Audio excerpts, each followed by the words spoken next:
7वी scholarship या स्पर्धा परीक्षेमध्ये बुद्धिमत्ता चाचणी या विषयामध्ये वेगवेगळे घटक असतात, ज्यावर आधारित वेगवेगळे प्रश्न विचारलेले असतात. आजच्या व्हिडिओमध्ये आपण असाच एक घटक पाहू, वय. वयावर आधारित काही शाब्दिक उदाहरणं आपल्याला या परीक्षांसाठी या विषयामध्ये विचारलेली असतात. तर त्या शाब्दिक उदाहरणांचं उत्तर कसं मिळवायचं, म्हणजे गणिती पद्धती वापरून समीकरण तयार करून ते कसे प्रश्न सोडवायचे सोप्या सोप्या पद्धतीनं किंवा काही ट्रिक्स त्याच्यामध्ये आहेत का, तर त्या सगळ्याचा अभ्यास आपण करूया. सुरुवात करूया पहिल्या प्रश्नापासून. प्रश्न पहिला असा आहे की वडील व मुलगा यांच्या वयाचे आजचे गुणोत्तर 7:2 आहे. 5 वर्षांपूर्वी त्यांच्या वयांचे गुणोत्तर 6:1 होते, तर त्यांची आजची वय किती? तर ह्या चारपैकी त्या दोघांची आजची वय आपल्याला काढायची आहे. मग यांच्या आजच्या वयाचं गुणोत्तर 7:2 दिले. 7:2 हे गुणोत्तर दिले, याचा अर्थ त्यांचं जे वय आहे दोघांचं ते या प्रमाणात आहे. म्हणजे एकाचं वय 70 असेल तर समजा दुसऱ्याचं वय असणार आहे 20. मग आता हे 70 किंवा 20 आपण कसं काढलं, तर ह्या दोन संख्यांना एका संख्येने गुणल्यानंतर आपल्याला त्यांची वय मिळणार. मग ते गुणायचं कोणत्या संख्येनं हे माहिती नाही. मग समजा ती जी समान पट आहे, ज्या संख्येने आपल्याला गुणायचं आहे ती संख्या आपण घेऊया x. म्हणजेच मग या दोघांचं वय काय असणार आहे, तर 7x आणि 2x. आता हे अगदी ऑब्वियस आहे, घेतलं 7x वय म्हणजे वडिलांचं असणार आहे, ती मोठी संख्या आहे त्यामुळे, आणि 2x मुलाचं वय. म्हणजे या दोघांचं आजचं वय हे मिळालं 7x आणि 2x. आता पुढच्या वाक्यात आपल्याला असं दिले की 5 वर्षापूर्वी त्यांच्या वयांचे गुणोत्तर इतकं होतं. मग आता ह्यांचं आजचं वय जर 7x आणि 2x असेल तर 5 वर्षापूर्वी त्यांचं वय काय असणार आहे? समजा एखाद्या व्यक्तीचं आजचं वय 15 आहे, तर 5 वर्षापूर्वी ते किती असणार, तर 10. हे कसं काढलं आपण, तर त्या 15 मधून आपण 5 वजा केले. त्याच पद्धतीनं जर या दोघांची वय 7x आणि 2x असतील, तर 5 वर्षापूर्वीची त्यांची वय जर काढायची असतील तर आपल्याला त्या दोघांच्या मधून 5 वजा करावं लागेल.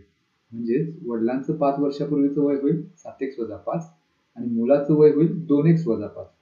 ह्या दोन्हींचं गुणोत्तर 6:1 म्हणजेच 6/1 होईल. आता हे समीकरण तयार झालं, हे फक्त सोडवायचं आपल्याला. जर तिरकस गुणाकार केला तर 7x वजा 5 गुणिले a म्हणजे 7x वजा 5च मिळेल, बरोबर 6 ने याला गुणूया. 6 कंसात 2x वजा 5. 7x वजा 5 बरोबर 6 न कंसाच्या आत जर गुणलं तर 6 दुणे 12x वजा 6 पंचे 30. आपल्याला आता किंमत काढायची आहे x ची, त्यामुळे हे वजा 5 डाव्या बाजूलाच ठेवूया आणि वजा 30 जर डाव्या बाजूला घेतले तर अधिक 30 होतील, बरोबर 12x आणि 7x जर आपण उजव्या बाजूला घेतले तर वजा 7x होतील. आता डाव्या बाजूला वजा 5 अधिक 30 उत्तर मिळेल 25, बरोबर 12x वजा 7x म्हणजेच 5x. आपल्याला x ची किंमत काढायची आहे, त्यामुळे हे जे 5 आहे ते आपण डाव्या बाजूला घेऊया, म्हणजे छेदात जाईल. 5 ने जर भाग घालवला तर 5 5 25. x ची किंमत आपल्याला 5 मिळेल. आपल्याला विचारले या दोघांची वय किती. या दोघांची वय आहे 7x आणि 2x.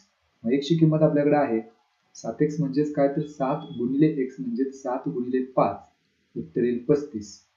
आणि 2x म्हणजेच 2 गुणिले x म्हणजेच 2 गुणिले 5 बरोबर 10. म्हणजे त्या दोघांची वय असणार आहेत 35 आणि 10. आता हा पर्याय आपल्याला पर्याय क्रमांक 1 मध्ये दिलाय, तर या प्रश्नाचं उत्तर पर्याय क्रमांक 1. तर अशा पद्धतीनं कुठलाही प्रश्न जर या वय या घटकावर आपल्याला दिला असेल तर सर्वात अगोदर अशा पद्धतीनं समीकरण तयार करण्याचा आपण प्रयत्न करायचा. आणि एकदा का समीकरण आपल्याला मिळालं की ते सोडवल्यानंतर आपल्याला उत्तर मिळतं. पुढचा एक प्रश्न बघूया. त्याच पद्धतीनं थोडासा याच्यात बदल आहे.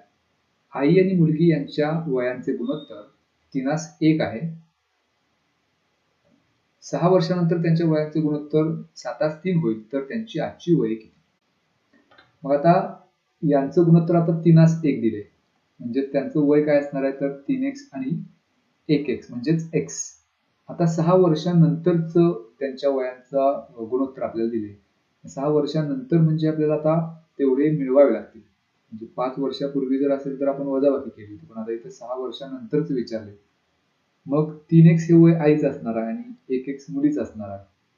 मग आईचं आजचं वय 3x असेल तर 6 वर्षानंतर किती असणार आहे, तर 3x अधिक 6 छेद मुलीचं आजचं वय 1x आहे, तर 6 वर्षानंतर असणार आहे ते 1x अधिक 6 आणि हे जे गुणोत्तर आहे ते 7:3 म्हणजे 7/3. आता इथे तिरकस गुणाकार जर आपण केला तर 3 न या 3x अधिक 6 ला गुणू, बरोबर 7 न 1x अधिक 6, 1x म्हणजेच x अधिक 6 ला गुणूया. इथे कंसाच्या जर गुणाकार केला तर 3 गुणिले 3 म्हणजेच 9x अधिक 6 गुणिले 3 18 बरोबर 7 गुणिले 1 7x अधिक 7 गुणिले 6 42. आपल्याला x ची किंमत काढायची आहे, त्यामुळे डाव्या बाजूला 9x ठेवूया आणि 7x डाव्या बाजूला घेऊया, वजा 7x होतील बरोबर 42 आहे तसेच. 18 जर आपण उजव्या बाजूला घेतले तर वजा 18 होतील. मग इथे 7x 9x वजा 7x म्हणजे 2x डाव्या बाजूला मिळेल आणि 42 वजा 18 24. मग x ची किंमत आपल्याला काढायची आहे. 2 उजव्या बाजूला घेऊया, छेदात जातील. जर 2 न 24 ला भाग घालवला तर भाग जाईल 12 म्हणजे x ची किंमत आपल्याला 12 मिळाली. x ची किंमत 12 मिळाली, त्याच्यावरून आपल्याला त्या दोघींची वय काढायची. मग आईचं वय आहे ते 3x आहे. या 3x मध्ये x ची किंमत ठेवूया. 3 गुणिले 12 12 गुणिले 3 म्हणजेच 36 आणि 1x म्हणजेच x आणि x ची किंमत 12 आहे. याचा अर्थ आईचं वय असणार आहे 36 वर्ष आणि मुलीचं वय असणार आहे 12 वर्ष. मग हा पर्याय आपल्याला पर्याय क्रमांक 4 मध्ये दिला आहे. त्यामुळे या प्रश्नाचं उत्तर पर्याय क्रमांक 4. तर असा एक प्रश्न मागच्या उदाहरणामध्ये आणि ह्या उदाहरणामध्ये फक्त इतकाच फरक आहे. मागच्या उदाहरणामध्ये 5 वर्षापूर्वीच्या वयाचं गुणोत्तर दिलं होतं आणि आता 6 वर्षानंतरच्या वयाचं गुणोत्तर दिलं. पुढचा एक प्रश्न बघूया. राकेश व संजय यांच्या वयांचे गुणोत्तर 5 वर्षापूर्वी 15 होते, परंतु 5 वर्षानंतर त्यांच्या वयांचे गुणोत्तर एकास 3 होईल. 15 नाही, सॉरी इथं एकास 5 पाहिजे, कारण हे गुणोत्तर दिले याचा अर्थ इथं एकास 5 होते असं लिहू. आणि 5 वर्षानंतर त्यांच्या वयांचे गुणोत्तर एकास 3 होईल असं दिले, तर त्याच्यावरून राकेशचं वय किती असा प्रश्न विचारला. आता पुन्हा एकदा यांच्या वयांचे गुणोत्तर 5 वर्षापूर्वी एवढं होतं. 5 वर्षापूर्वीचं त्यांच्या वयांचं गुणोत्तर एकास 5 जर असेल तर त्यांची 5 वर्षापूर्वीची वय आपल्याला काढता येते. म्हणजे त्याला जर समान पटीनं गुणलं तर 5 वर्षापूर्वी त्या दोघांची वय काय असतील तर आपण असं लिहूया की 1x आणि 5x. म्हणजे राकेशचं वय 1x कारण पहिलं प्रमाण 1 आहे आणि संजयचं वय 5x हे 5 वर्षापूर्वीच. मग त्याच्यावरून पहिल्यांदा आजचं वय काढूया त्या दोघांची. आता ही दोन्ही जी वय आहेत ते 5 वर्षापूर्वीची आहेत. आजचं वय जर काढायचं असेल तर x मध्ये आपल्याला 5 मिळवावं लागते. म्हणजे राकेशचं आजचं वय x अधिक 5 आणि संजयचं आजचं वय 5x अधिक 5. आता त्याच्यानंतर 5 वर्षानंतरचं गुणोत्तर दिले, त्यामुळे त्या दोघांचं 5 वर्षानंतरचं वय पण आपल्याला काढावं लागेल. आता त्यांचं आजचं वय x अधिक 5 आहे. 5 वर्षानंतरचं काढायचं म्हणजे त्याच्यामध्ये आणखी 5 मिळवायचे, म्हणजे असं होईल ते x अधिक 5 अधिक 5 म्हणजे उत्तर येईल x अधिक 10. हे झालं राकेशचं वय 5 वर्षानंतरचं. त्याच पद्धतीनं संजयचंही वय काढता येईल 5 वर्षानंतरचं. संजयचं आजचं वय आहे 5x अधिक 5. मग त्याचं 5 वर्षानंतरचं वय काढायला काय करायचं तर ह्याच्यामध्ये आणखी 5 मिळवायचे. 5x आहे तसेच राहतील आणि 5 अधिक 5 10 मिळेल. म्हणजे संजयचं 5 वर्षानंतरचं वय असणार आहे 5x अधिक 10. ही सर्व वय आपण काढून झाली 5 वर्षापूर्वीची, आजचं आणि 5 वर्षानंतरचं पण. आता इथं जे काही आपल्याला गुणोत्तर दिले त्याचा उपयोग करूया. 5 वर्षानंतरचं गुणोत्तर एकास 3 दिलेलं आहे. मग आपल्याकडे 5 वर्षानंतरची त्या दोघांची पण वय आहे, त्यांचं गुणोत्तर इथं घेऊया. म्हणजे राकेशचं 5 वर्षानंतरचं वय x अधिक 10 आहे आणि संजयचं 5x अधिक 10 आहे. हे जे गुणोत्तर आहे ते एकास 3 म्हणजे 1/3 आहे. हे समीकरण आपण मिळवलं. आता हे फक्त सोडवत जायचं आपल्याला. मग तिरकस गुणाकार करूया.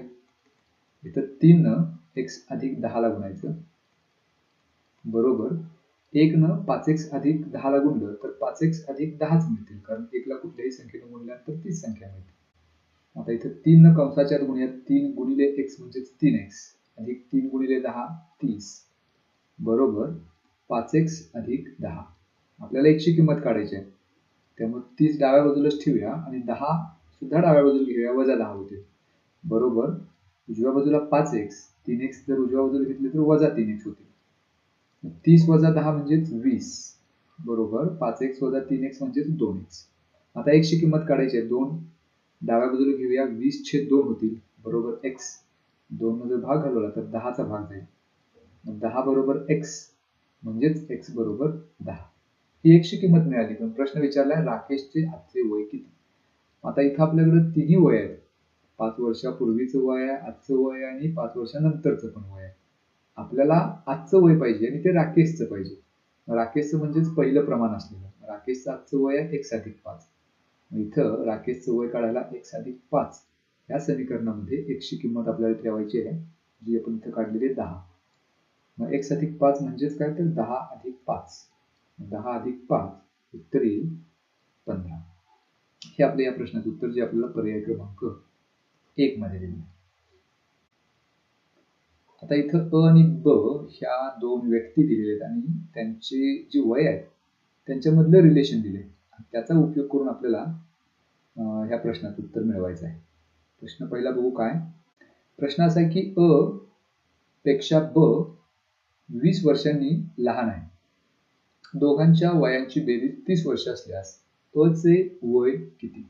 मग अ पेक्षा ब 20 वर्षांनी लहान आहे. दोघांच्या वयांची बेरीज 30 वर्ष आहे. मग इथं अ आणि ब यांना सरळ आपण चल घेऊया. या दोघांच्या वयांची बेरीज म्हणजे अ अधिक ब बरोबर 30 ही दिलेली आहे. आणखी एक समीकरण आपल्याला असं तयार करता येईल की अ पेक्षा ब 20 वर्षांनी लहान आहे. मग 20 वर्षांनी लहान जो आहे ब, तो आपण वजा करूया अ मधून.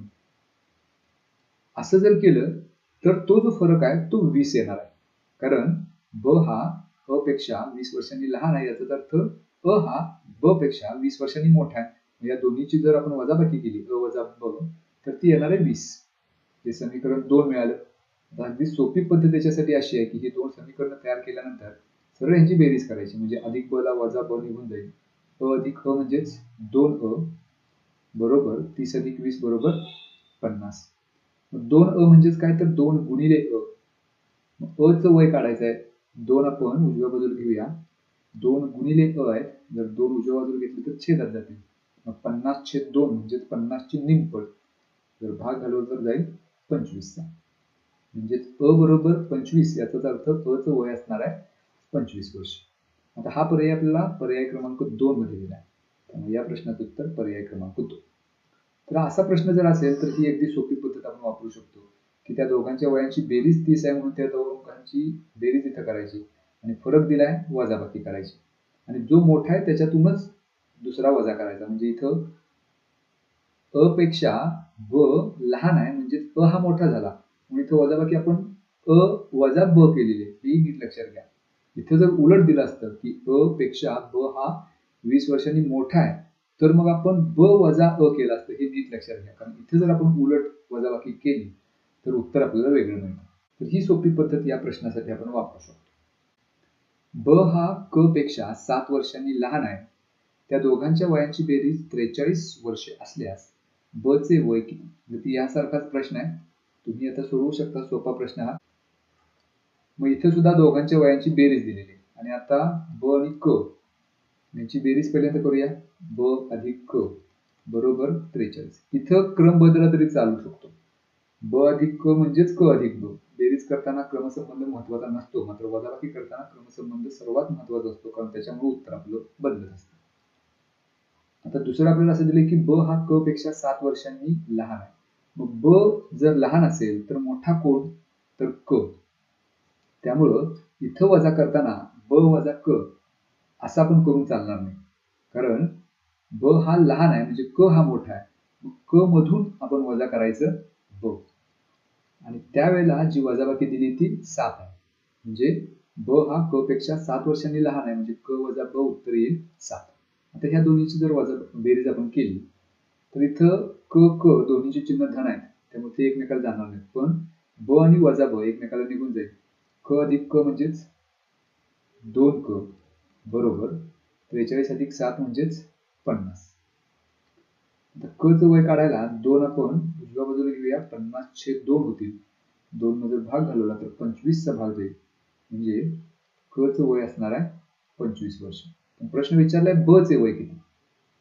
आता क चं वय जर 25 वर्ष असेल आणि त्या दोघांच्या वयाची बेरीज 43 असेल तर ब चं वय काढायला काय करायचं, किंवा आपल्याकडे हे एक समीकरण पण आहे ब अधिक क बरोबर 43. त्याचा पण आपण वापर करू शकतो. ब अधिक क बरोबर 43. इथं क ची किंमत काढलेली आहे पण 25 आणि ब ची किंमत काढायची, त्यामुळे ब आहे तसंच लिहूया. अधिक क म्हणजेच 25 बरोबर 43. मग ब ची किंमत काढायला 25 आपण उजव्या बाजूला घेऊया. 43 वजा 25 होतील. 43 वजा 25 म्हणजेच 18. हे झालं बोचं वय 18 वर्ष. मग आता हा पर्याय आपल्याला पर्याय क्रमांक 1 मध्ये दिला आहे. या प्रश्नाचं उत्तर पर्याय क्रमांक 1.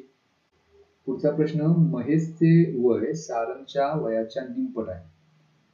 5 वर्षानंतर सारंगचे वय त्याच्या वडिलांच्या तत्कालीन वयापेक्षा 25 वर्षांनी कमी असेल. त्याच्या वडिलांचे आजचे वय 55 वर्ष असेल तर महेशचे आजचे वय किती?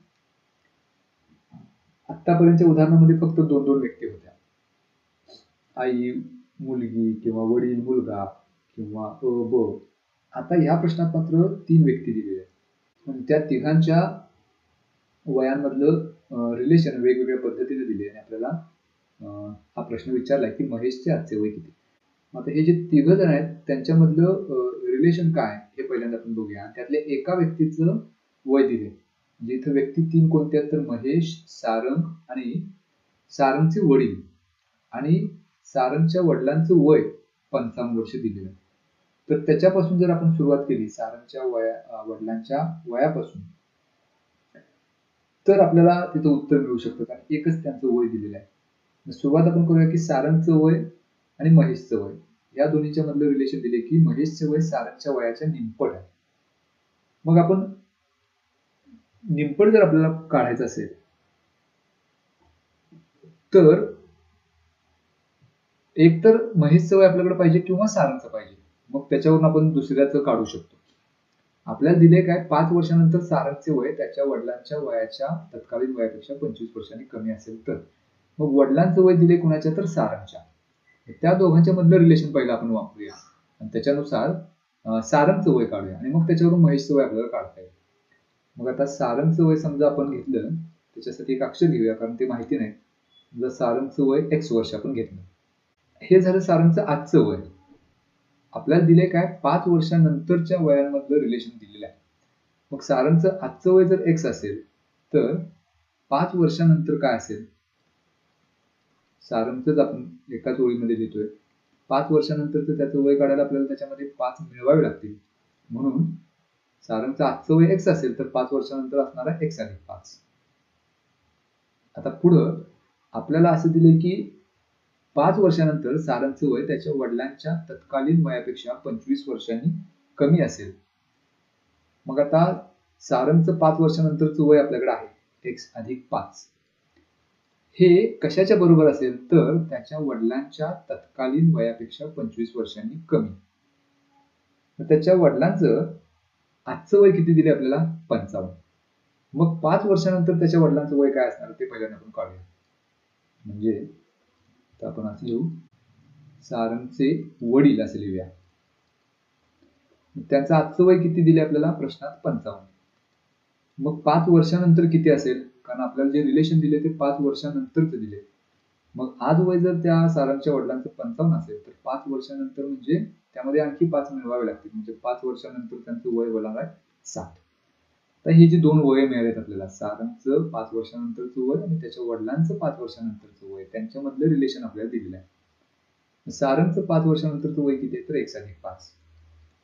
हे कशाच्या बरोबर असणार आहे तर त्याच्या वडिलांच्या तत्कालीन वयापेक्षा 25 न कमी. म्हणजे त्याच्या वडिलांचं 5 वर्षानंतरचं जे वय आहे जे इथं आपण 60 काढलेलं आहे त्याच्यापेक्षा 25 न कमी आहे. कमी आहे म्हणजे त्याच्यातून 25 वजा करावे लागते.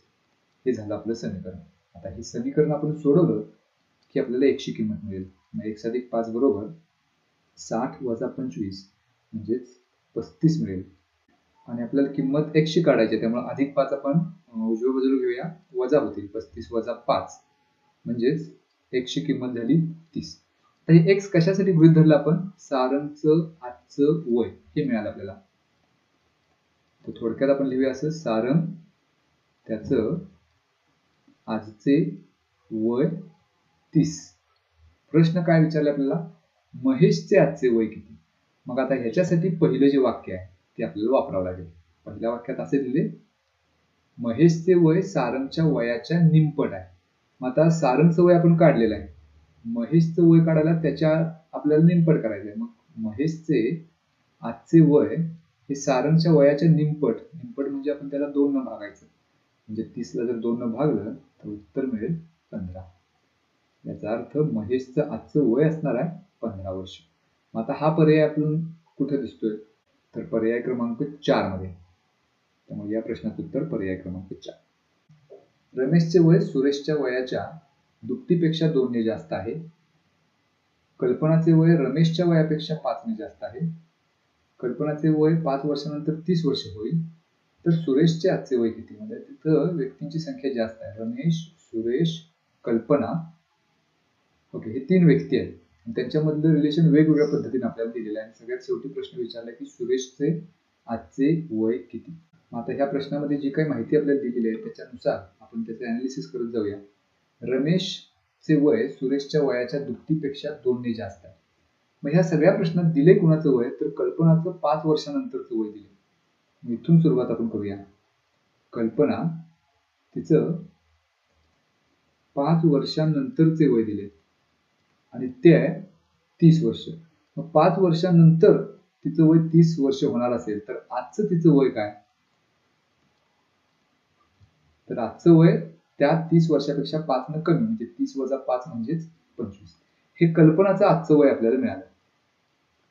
तर कल्पनाचं आजचं वय आपल्याकडे आहे. सुरेशचं आजचं वय विचारले. ह्याच्यावरून आपण मागे जाऊया. कल्पना आणि रमेश यांच्या वयामधलं रिलेशन आपल्याला दिले की कल्पनाचे वय रमेशच्या वयापेक्षा 5 ने जास्त आहे. कल्पनाचं वय तर आपल्याकडे आहे 25. त्याच्यावरून आपण रमेशचं वय काढू शकतो. आता रमेशचे आजचे वय ते किती असणार आहे? तर कल्पनाचं वय रमेशपेक्षा जास्त आहे. याचा अर्थ रमेशचं वय कल्पनापेक्षा कमी असणार आहे. म्हणजे जर कल्पनाचं वय रमेशच्या वयापेक्षा 5 ने जास्त असेल तर रमेशचं वय कल्पनाच्या वयापेक्षा 5 न कमी असणार आहे. कल्पनाचं वय आहे आपल्याकडे 25, त्याच्यापेक्षा 5 न कमी रमेशचं वय असणार आहे. 25 वजा 5 म्हणजेच 20. हे झालं रमेशचं वय, आजचं वय. पण सुरेशचं पाहिजे आपल्याला. आता त्याच्यासाठी पहिलं जे वाक्य आहे त्याच्यामध्ये रमेश आणि सुरेश यांच्या वयांमधलं रिलेशन दिलेलं आहे. रमेशचे वय सुरेशच्या वयाच्या दुपटीपेक्षा 2 ने जास्त आहे. आता ह्या पहिल्या वाक्याचा उपयोग करून आपण समीकरण तयार करू शकतो. म्हणजे दुपटीपेक्षा 2 ने जास्त असेल आणि ते समीकरणाच्या स्वरूपात आपल्याला मांडायचं असेल तर आपल्याला असं करता येईल की रमेश आणि सुरेश त्यातल्या एकाचं वय आपण गृहीत धरूया. म्हणजे समजा सुरेशच्या वयाच्या दुप्पट करायचं, त्यामुळे सुरेशचे वय आपण समजा x गृहीत धरूया. मग रमेशचं किती असणार आहे? तर त्याच्या दुपटीपेक्षा 2 ने जास्त, म्हणजे 2x अधिक 2. हे बरोबर कशाचं वय मिळालं आपल्याला? रमेशचे वय. म्हणजे रमेशचे वय सुरेशच्या वयाच्या दुपटीपेक्षा 2 ने जास्त आहे. सुरेशच्या वयाची दुप्पट केली 2x आली, त्याच्यापेक्षा 2 ने जास्त म्हणून 2 मिळवले, बरोबर रमेशचे वय. हे समीकरण आपलं तयार झालं. आता हे जे रमेशचं वय आहे ते आपण या इथं काढलेले आधीच 20. त्यामुळे या रमेशच्या वयाखाली लिहूया 20 आणि या बाजूला लिहू 2x अधिक 2. आता हे समीकरण जर आपण सोडवलं तर 2x बरोबर अधिक 2 पुढे घेतले तर वजा होतील, म्हणजे 20 वजा 2 होईल. म्हणजे 2x बरोबर 20 वजा 2 18. x ची किंमत काढायला 2 आपल्याला उजव्या बाजूला घ्यावे लागतील, ते जातील छेदात. आणि जर 2 न भाग घालवला तर 9चा भाग जाईल. म्हणजेच x ची किंमत येईल 9 आणि x ही किंमत म्हणजे सुरेशचं वय आपण गृहीत धरले आणि प्रश्नातून आपल्याला सुरेशचं आजचं वयच विचारले, जे असणार आहे 9 वर्ष. आता हा पर्याय आपल्याला पर्याय क्रमांक 1 मध्ये दिला. त्यामुळे या प्रश्नाचं उत्तर पर्याय क्रमांक 1 असेल.